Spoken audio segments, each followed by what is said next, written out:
హల్లెలూయా.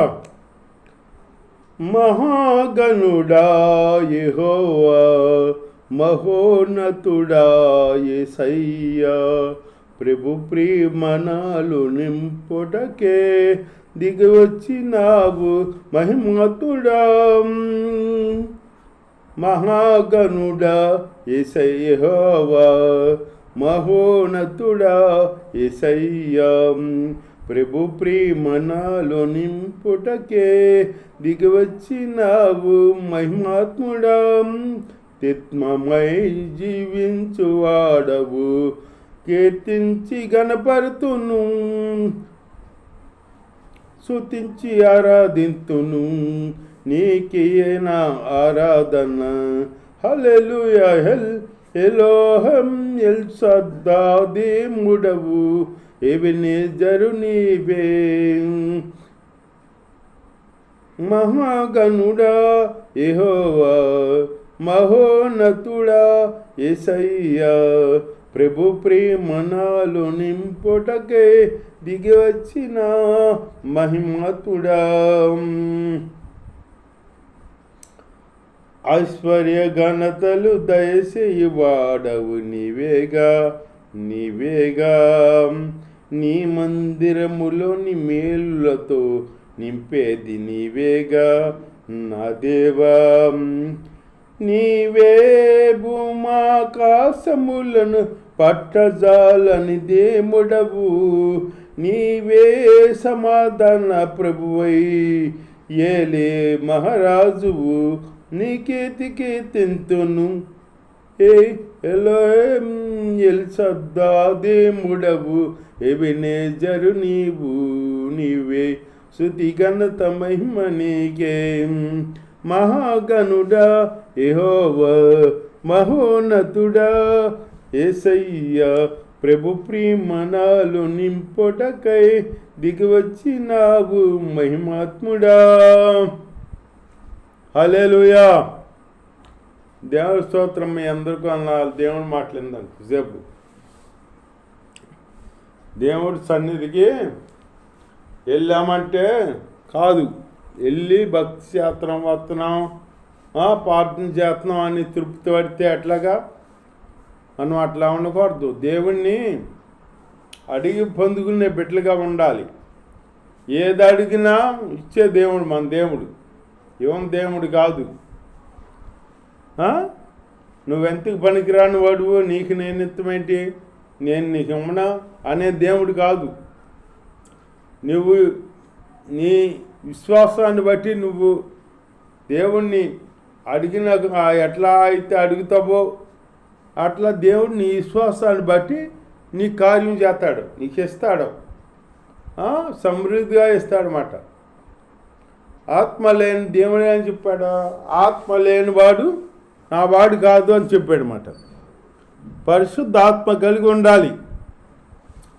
పరిశుద్ధాత్మ కలిగి ఉండాలి మనం. పరిశుద్ధాత్మ లేకపోతే మనం ఎంత పనికిరాం. పరిశుద్ధాత్మ కలిగి ఉండాలన్నమాట. మందిరానికి వెళ్ళి వచ్చేతం భక్తి చేస్తున్నాంలే అని తృప్తి ఆడితే కాదు. అలాంటి జీవితం, తృప్తి ఆడే జీవితం కలిగి దేవుడు కార్యాలను మన ఎడలా మనము చేసే భక్తి చాలు అనుకుని మనం మోసపోతున్నాం. దేవుడు అడిగితే ఇచ్చే దేవుడు. దేవుడు చెబుతున్నాడు, నువ్వు అడిగితే ఇస్తాడు, వెతికితే దొరుకుతాడు మాట నీకు. అలాంటి దేవుడు మన దేవుడు, గొప్ప దేవుడు. గొప్ప కార్యాలు చేస్తాడు. ఆ కార్యాలు పొందుకోవాలి. నువ్వు పొందుకుంటే అర్హుడు. నువ్వు అర్హుడు రాడు. ఎందుకంటే నువ్వు మన కోసమే కార్యాలు దేవుడు ఎన్నో చేసి పెట్టాడన్నమాట. ఎన్నో ఆశీర్వాదాలు ఉన్నాయి మన కొరకే. అయ్యి మనం అడగక పొందుకోలేకపోతున్నాం. అడిగి పొందుకోవాలన్నమాట. మనం అడిగితే దేవుడు ఇచ్చే దేవుడు. ఆశపడ్డ ప్రాణాన్ని తృప్తిపరుస్తాడు దేవుడు, తృప్తిపరిచే దేవుడు. ఆశ ఉండాలి. ఆశ లేకపోతే ఆశ లేని వాళ్ళని ఎవరో ఆస్వాదించలేరంట. ఆశ కలిగి ఉండాలి, విశ్వాసం కలిగి ఉండాలి.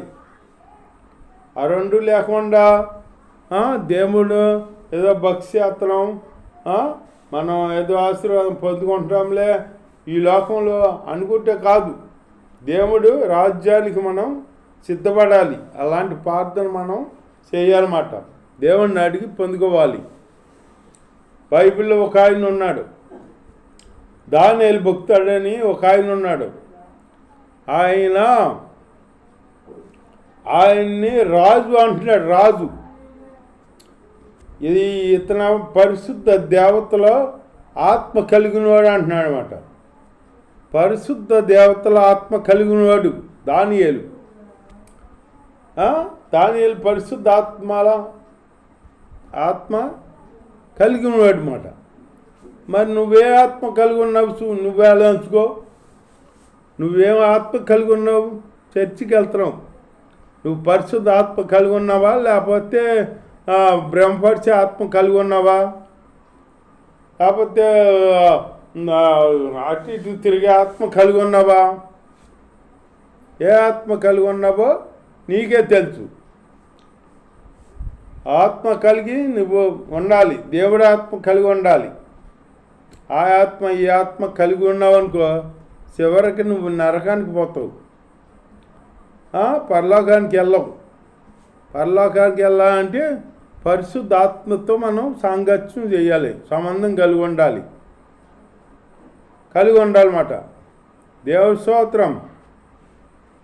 దేవుళ్ళో అలా మనం భక్తి చేయాలన్నమాట. పరిశుద్ధాత్మ దేవతల ఆత్మ కలిగిన వాడు దానియేలు అని చెబుతున్నాడు. అన్నుడు చెబుతున్నాడు దానియేలు గురించి. అలాగే మన గురించి చెబుతున్నారా? ఎవరైనా చెప్పాలి. ఇతను దేవుడి ఆత్మ కలిగి ఉన్నాడో, దేవుని భక్తి ఎప్పుడు చేసుకుంటాడో, దేవుని ప్రార్థించుకుని దేవుడితోనే సాంగత్యం చేసుకుంటాడో, దేవుడితోనే సత్సంబంధం కలిగి ఉంటాడో అని మనం సాక్ష్యం పొందుకోవాలి. అంతేగాని నువ్వు ప్రార్థన చేస్తాం, ఏదో మందిరానికి వెళ్తున్నానులే, వస్తున్నానులే, అన్ని చేస్తున్నాను, పరిచయం చేస్తున్నాను, కానుకలు ఇస్తాను, అవి చేస్తున్నాను, దేవుని తృప్తి ఆరాధనలో పొందుకుంటున్నాను అని మనం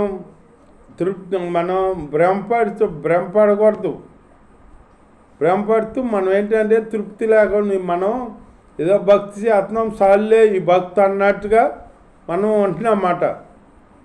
అట్ట కాదు, మనం సార్లే భక్తి అని అనుకోకూడదు. దేవుడిలో మనం లోతైన అనుభవం కలిగి ఉండాలి. లోతైన అనుభవం కలిగి ఉంటే మనం దీవెనలు పొందుకుంటాం అన్నమాట. దేవుళ్ళో ఎంతటి పాపనైనా మారుతాడు దేవుడు, మార్చి తన బిడ్డలుగా చేసుకుంటాడు అన్నమాట. దేవుడి స్తోత్రం.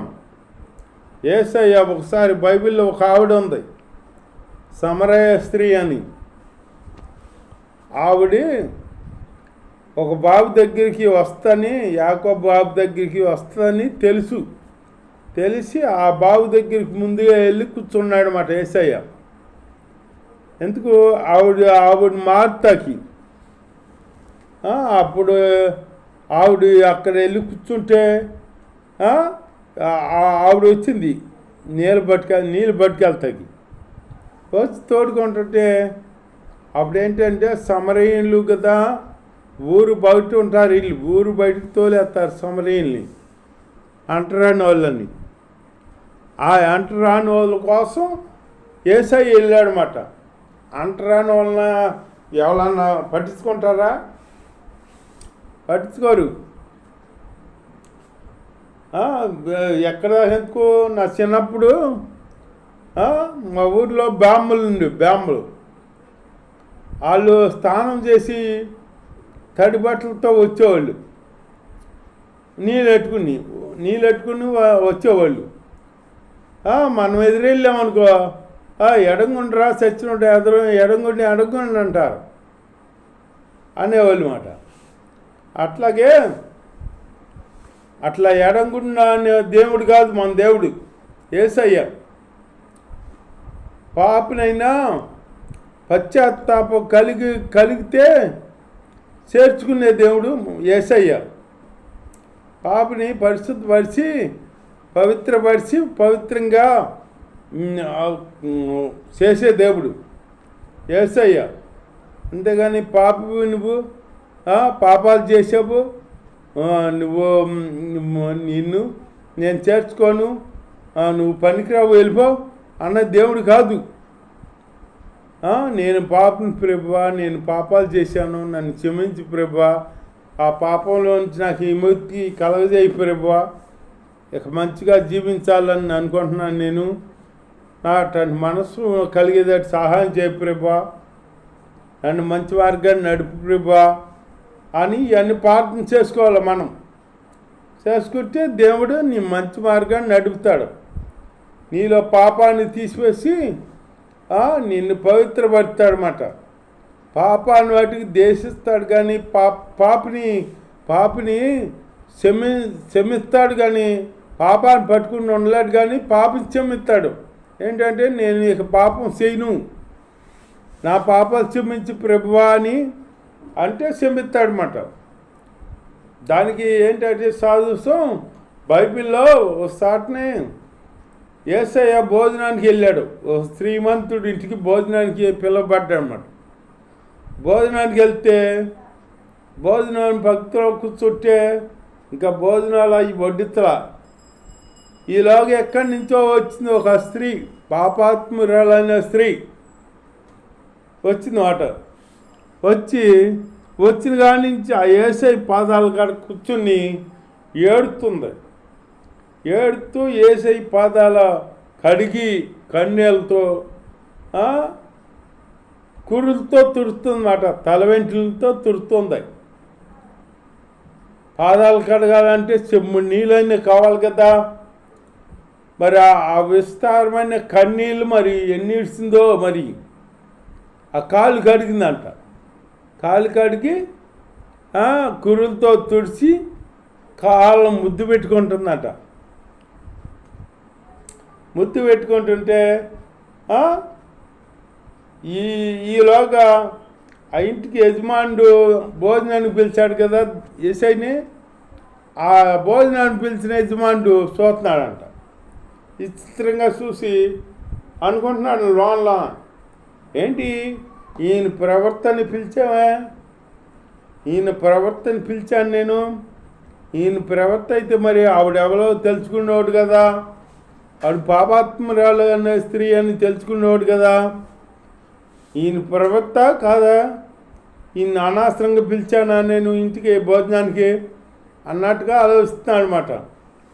ఆలోచిస్తుంటే ఆలోచన కాడ ఎరిగిన దేవుడు మన యేసయ్య.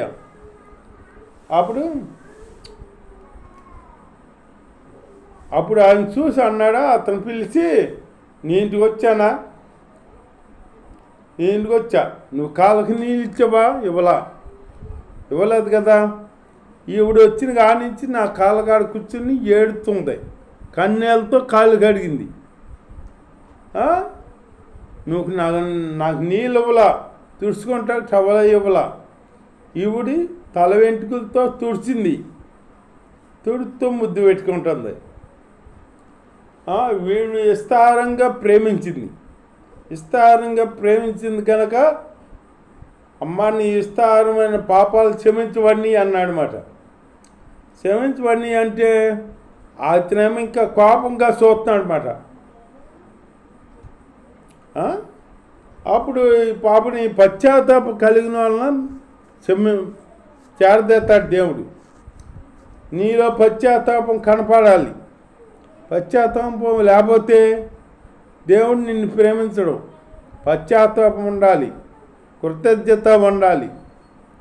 కృతజ్ఞత అంటే నువ్వు ఏ స్థితిలో ఉన్నావో, ఏ స్థితిలో నుంచి ఏ స్థితిలోకి దేవుడు నిన్ను పిలిచాడో ఆ కృతజ్ఞత అయ్యి నువ్వు మర్చిపోకూడదు. నేను ఏ స్థితిలో నుంచి దేవుడు నన్ను పిలిచాడో దేవుడికి స్తోత్రం కృతజ్ఞత స్థుతులు అని దేవుణ్ణి కనపరచాలన్నమాట. అట్లాంటి జీవితం మనకి దేవుడు దయచేయను కాక ఆమె